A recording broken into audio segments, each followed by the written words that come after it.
Yes, welcome to the first episode of the big project by Peupe Technologies.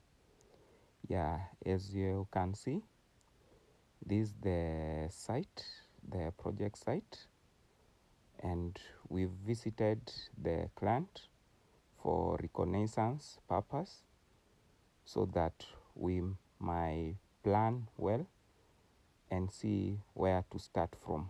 So these are a room, a container room, which we are supposed to transform into a water vending station.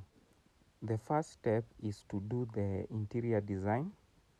That involves the inside walls as well as the ceiling.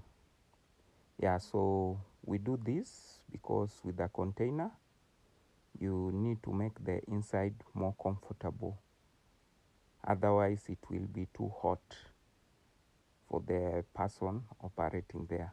Yeah, so you can see now the walls and the ceilings having been placed in order, and I assure you that this room is very comfortable. See you in the next episode where we'll be doing demarcation.